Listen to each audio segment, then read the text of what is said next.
네, 차이나나우 중국 시황 확인해 보겠습니다. 오늘은 유안타증권의 김동공 대리 연결되어 있습니다. 대리님 안녕하세요. 네, 안녕하세요. 네, 오늘 중국 증시 어제보다 소폭 하락한 3,442.44로 개장했는데요. 현재는 오전장보다는 조금 오르면서 3,470선대에서 움직이는 모습 보여지고 있습니다. 오늘 중국 시장의 특징으로는 무엇이 있을까요? 네, 오늘 중국 시장 한번 살펴보신다면 좀 중요 지표들이 좀 발표를 하는 모습들이 보였습니다. 일단은 중국 차이신 제조 PMI 지수와 그리고 중국 통계국의 PMI 그리고 비제조 PMI가 일단은 발표가 되는 모습들이 보여주었었는데요. 일단 수치들만 본다라고 하면 그렇게 썩 좋게는 나오지는 않았다라고 좀 볼 수가 있을 것 같습니다. 일단 차이신 제조 PMI 지수 같은 경우는 48.6을 기록을 하는 모습들을 보였고요. 그러면서 기준선이라고 볼 수 있는 50 아래에서 좀 움직이고 있는 모습들이 나타나고 있고 48.6인 최근에 49.3을 이탈을 했던 50을 이탈을 했던 지난 3월 이후에 6개월 내 최저치를 지금 기록을 하고 있다라고 좀 보시면 될 것 같습니다. 세부적으로 좀 살펴보면 그래도 조금 긍정적으로 볼 수 있는 요인들은 일부 존재를 합니다. 일단 생산지수가 6개월 동안에 이제 하락세를 일단 좀 지속적으로 나타내고 있기는 합니다만 신규 수출 업무가 이제 13개월 만에 일단 가장 빠른 속도로 증가하는 모습들을 일단 좀 보이고 있습니다. 제조업 PMI 제조업 내에서의 신규 수출은 일단 조금은 늘어나고 있구나.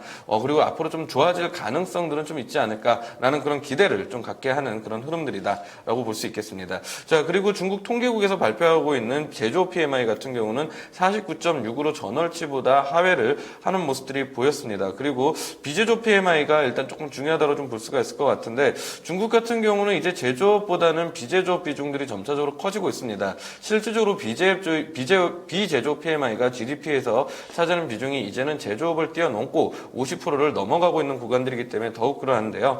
지금 이제 53.6을 기록한 이 비제조업 PMI 같은 경우는 전월치와 예상치를 모두 상회를 하고 있는 흐름들이 나타나고 있습니다. 중국의 제조업 경기는 일단 좀 둔화가 되고 있기는 합니다만 이제 서비스업 중심의 반등세는 일단 지속적으로 나타나고 있다라고 볼 수가 있는 상황입니다. 자, 그리고 상승 업종과 하락 업종들을 한번 좀 찾아보도록 하겠는데요. 오늘 시장에서 상승하고 있는 업종들은 환경보호 그리고 발전설비 그리고 부동산 제약 문화미디어 관련 업종들이 오르고 있습니다.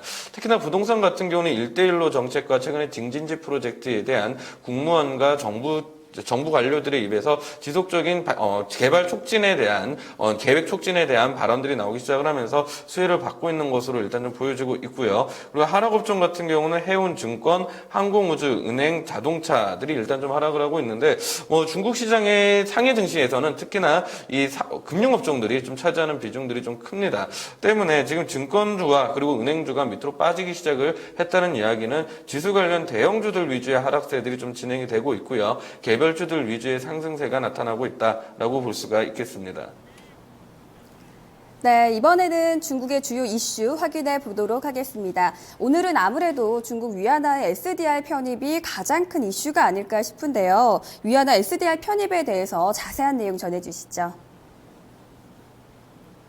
네, 전주부터 좀 주요한 이슈로 이제 다루면서 이제 좀 말씀을 좀 드렸습니다. 그만큼 중국 정부가 앞으로 나아가고자 하는 기축통화로서의 지위에 대한 첫 시험 때와 같은 그런 상황이었기 때문에 상당히 좀 중국을 볼 때 가장 주요한 이슈 중 하나로 볼 수 있는 것이 이번 위안화의 SDR 바스켓에 편입이 되었다라는 것이었습니다. 사실 모두 다 일단 기정사실화로 받아들이고 있었던 내용이긴 합니다만 세부적인 내용들을 한번 좀 찾아보도록 하겠습니다. 11월 30일 기준으로 해서 IMF 이사회에서 이번에 중국 위안화에 대한 SDR 편입을 확정을 하는 모습들을 일단 좀 보여주었습니다. 이를 통해서 중국 같은 경우는 이제 달러 그리고 유로, 파운드, 엔화에 이어서 5번째로 이제 국제 기축통화에 대한 지위를 IMF가 인정한 기축통화에 대한 지위를 획득을 하게 되었는데요. 이 투자 비중이 상당히 좀 흥미롭습니다. 투자 비중이 다른 통화들보다 좀 앞으로 와서요. 지금 달러, 유로 파운드와 엔화보다 더 위에 있는 위치로 이제 가게 됐습니다. 비중을 찾아본다라고 하면 대략적으로 10.92%를 이제 차지를 하게 되는 모습들을 보였습니다. 지난주에도 말씀드렸던 내용들에 대해서 한 번 더 말씀을 좀 드려보도록 할 텐데요. 기존에 있었던 그 SDR에 편입되어 있는 기축통화들에 대한 비중들이 조정이 될 때 1% 정도가 증가를 했을 경우 각국의 통화 가치가 대략적으로 0.7% 정도 증가를 했다라고 하고 있습니다. 만약 이 논리를 그대로 받아들여 본다라고 하면은 중국에 대한 통화 가치는 이번에 SDR에 가중치로 한 10% 정도가 편입이 되었기 때문에 한 7% 정도의 위안화 절상이 일단 기대가 된다라고 좀 볼 수가 있을 것 같습니다.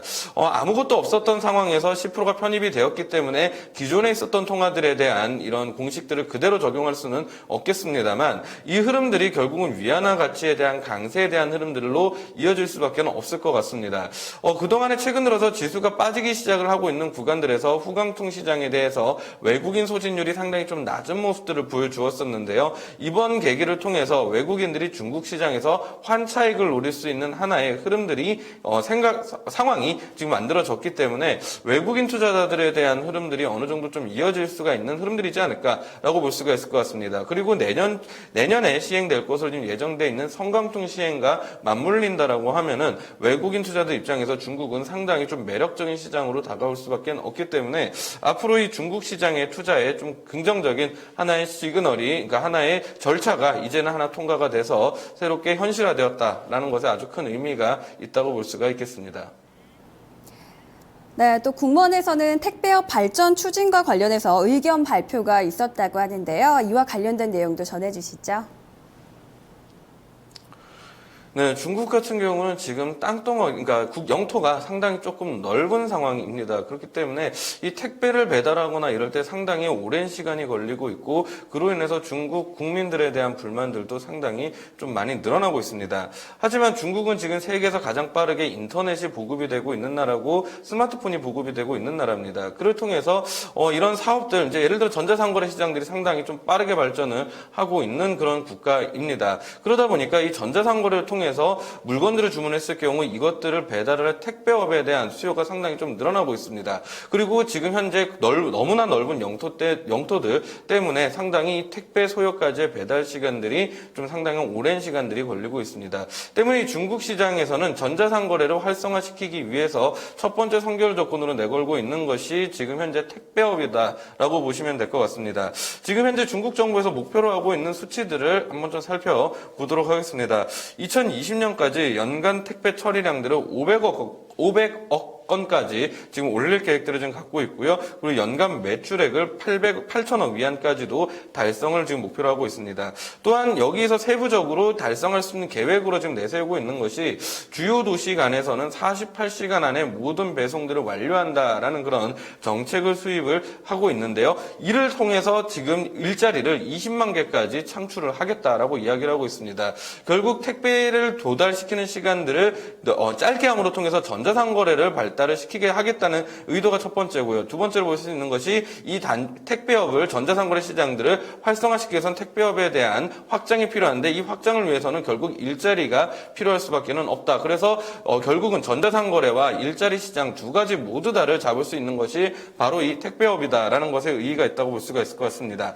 지금 현재 중국 같은 경우는 2020년까지 전자상거래 시장에 대한 목표, 그러니까 거래액에 대한 목표액을 10조 위안까지 쌓고 있습니다. 우리나라 돈으로 환산을 한다라고 하면은 1,800조 원이라고 좀 보시면 될 것 같습니다. 상당히 좀 큰 금액들을 하고 있는 상태이기 때문에 상당히 좀 관심을 가져볼 필요성들이 있을 것 같고요. 중국 같은 경우는 최근에 인터넷 플러스 전략들을 통한 그런 정책들을 많이 내놓고 있는데, 이 전략에서 놓고 본다라고 하면 인터넷 플러스 택배라고 한번 좀 보실 수가 있으실 것 같습니다. 실제로 2014년까지의 기준으로 살펴본다라고 하면은 택배 처리량이 지금 처리량과 매출액이 연간 52% 그리고 42%가 각각 성장을 하고 있는 구간들이니까 한번 관심을 가져볼 필요성들이 있을 것 같고요. 관련주로 볼 수 있는 것들은 중해운항 운수 발전, 그리고 화물물류, 그리고 중국 철로 철령 물류, 그리고 구주통과 같은 종목들이 관련주로 꼽히고 있으니까 한번 관심 갖고 보시면 좋을 것으로 생각이 되어집니다. 네, 알겠습니다. 이번에는 후광통 유망주 확인해 보겠습니다. 유한타증권에서는 오늘 어떤 종목을 눈여겨보고 있나요? 네, 좀 간단하게 한번 좀 말씀을 좀 드릴 수 있는 종목입니다. 장성자동차라는 종목을 말씀을 좀 드려보도록 할 텐데요. 중국이 지금 세계에서 가장 큰 자동차 시장이란 것들은 가장 모두들 잘 알고 계실 것으로 생각이 듭니다. 이 장성자동차는 중국 내에서 민영 기업으로서 가장 큰 규모를 가지고 있는 그런 기업이고요. 그 중에서 특히나 SUV와 픽업 트럭에 지금 특화가 되어 있는 상황입니다. 최근에 중국 시장 같은 경우는 세단 시장, 우리가 일반적으로 알고 있는 승용차 시장에 대한 성장은 조금씩 둔화가 되고 있는 모습들은 좀 연출이 되고 있습니다. 그런데 하나 늘어나고 있는 것이 바로 이 SUV 시장입니다.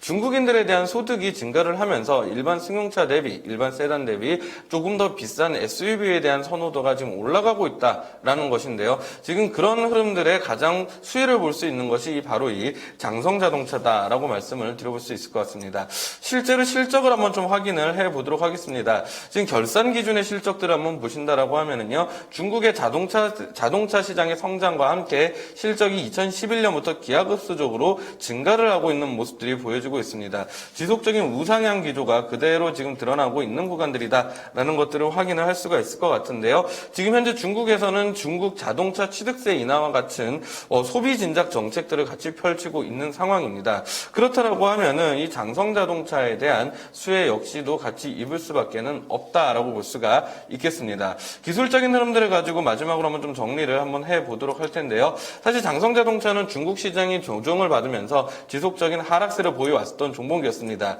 때문에 지금 59위안까지 올라갔었던 종목들이 지금 현재 12위안 정도까지 하락을 하고 있는 상황입니다. 가격적인 메리트가 상당히 좀 많이 생긴 그런 기업이다라고 보시면 될 것 같은데 10월 달 중간부터 해가지고 주가가 서서히 바닥을 짜면서 바닥을 형성을 하면서 올라오기 시작을 하는 모습들이 좀 보여지고 있는 구간들입니다. 보시다시피 아직까지는 하락 추세에서 바닥을 짜고 있는 구간이긴 합니다만 지금 정도의 가격 메리트가 생긴 가격이면은요, 이제부터는 조금씩 분할 매수세로 접근이 가능한 그런 종목이다라고 보시면 좋을 것 같습니다. 당장의 수익보다는 좀 미래를 봤을 때 가격적 메리트를 가지고 매집을 해나가는 종목으로 보고 대응을 해보시면 좋을 것으로 생각이 됩니다. 네, 이제 중국 증시 마감 30여 분 앞두고 있습니다. 앞으로 어떤 부분을 좀 체크해 봐야 될까요?